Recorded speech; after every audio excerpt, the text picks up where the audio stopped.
welcome Kevin DeVries to the stage. Kevin DeVries is leading a ministry, a men's ministry here in Grand Rapids called Grace Explorations, which is thriving at this time. And he just has a great message. He has a great story, which he's going to share with you. And if everybody could just go ahead and join me in welcoming Kevin DeVries to the stage.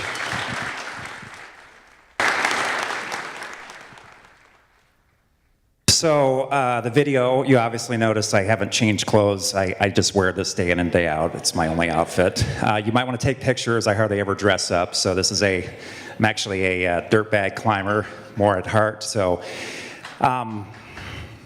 there is another one. Good. Somebody else wandered in. So here's a story. February 22nd, I'm preaching at a church. The year is 1998.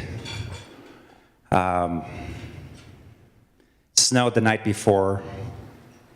Drove to church that morning. It was a church in the Detroit area. I was an associate pastor. I knew I had 2 or might have been 3 services that I was preaching that morning. And many of you can relate to this because that's what you do every Sunday. You get up early and you're the first person there and the last person to leave. And I drove to the church that morning. I remember it had snowed, and I remember the sun was out, which was unusual. This big orange thing was in the sky in the middle of February in Michigan. I felt like I was supposed to be a Mayan worshiper and just worship this thing because we hadn't seen it for a couple of weeks. The sun was refracting off the ice crystals, so it felt like you were just glissading through a field of diamonds, just surreal quality to it. At the same time, I'm deeply troubled and disturbed because I had heard news the week or 2 leading up to this particular day that, quite frankly, I didn't want to believe and put me in a little bit of a state of shock. And what these 3 individuals told me, I didn't want to hear. First 2 guys that came in, I got them out of my office as quick as I could and told them that they had actually insulted me and everything I stood for. And the 3rd guy came in, and I was listening a little bit more at that point. So I'm walking into the service that morning. I'm preaching, of all things, on Genesis chapter 6, in particular verse 8, and I'm rendering poetically what had happened when God's heart was filled with pain to the extent that he felt like he had to reboot humanity. And as I'm speaking poetically, that the skies had ripped open, and perhaps God had wept, if you will, and the canopy was torn open, and so there was water coming from the sky for the first time, and his heart broke open from the depths of his being, and water came up from the springs of the earth. I didn't realize at that point that some 12 years later I would be actually searching for Noah's Ark over the course of 5 summers as a lead mountaineer for a group of scientists, which is actually the picture here is on top of Mount Ararat. It was the best day I ever had on the mountain. And it was the last day I had on the mountain in late August of 2013, and that became a film later on called Finding Noah. So I'm preaching this message. I don't have a context to put this into because it's happening. It feels surreal. I watch a gentleman walk in through the back row of the church, younger guy. It's pretty well packed out. There's really no places left to sit except for a seat that's obviously been saved next to a young lady. And he obviously makes his way to that chair, that seat, and it's about halfway through the message.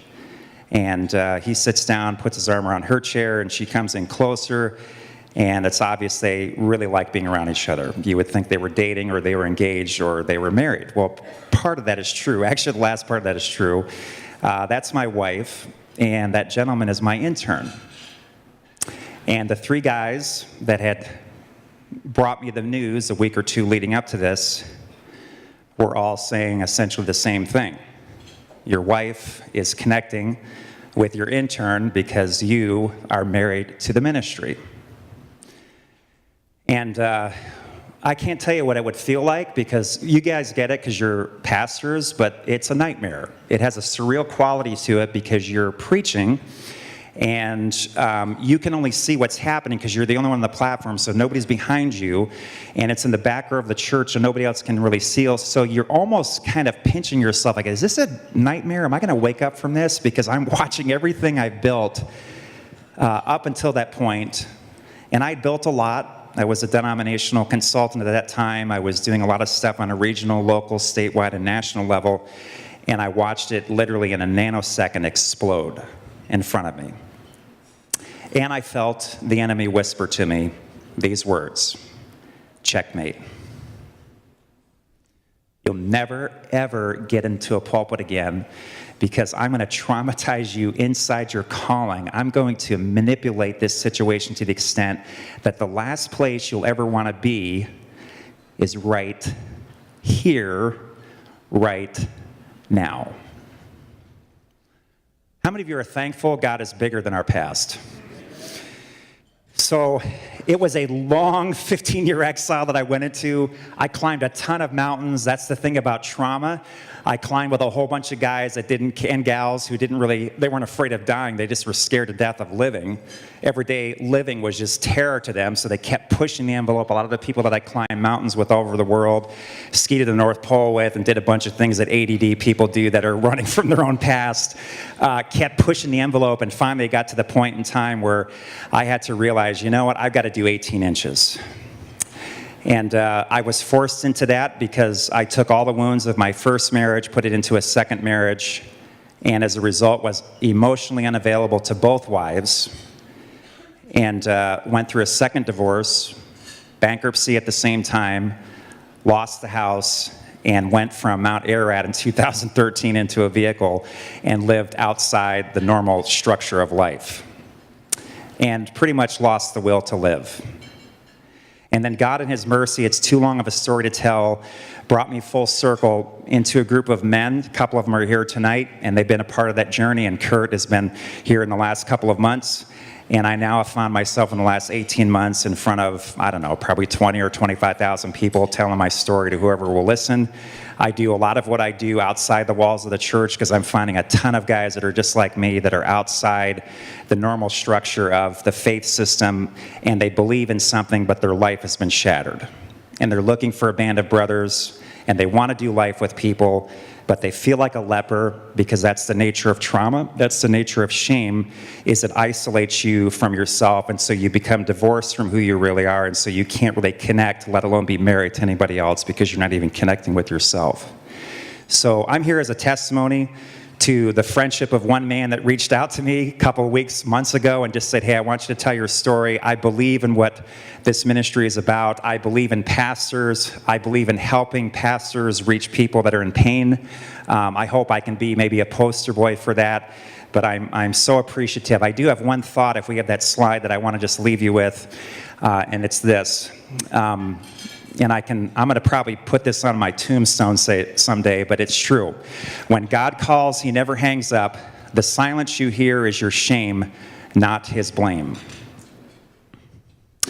The call that you feel in your life, I don't know. There may be somebody here tonight, there may be numerous people here tonight that feel like the enemy is whispering in your ear, checkmate. You may be hiding something. You may be hurting. You may know a colleague that's in that same situation. I can tell you this. Just allow God to touch that wound, and maybe it's not so much about being right anymore, maybe it's about being real. Because when you become real, I just became really real with you in the last 8 minutes or whatever it's been. When you become real, you can heal. And when you're healed, amazing things can happen because you're not hiding anymore. So I want to encourage you to be part of this ministry. Thank you, Kurt, for this opportunity to share. Thank you.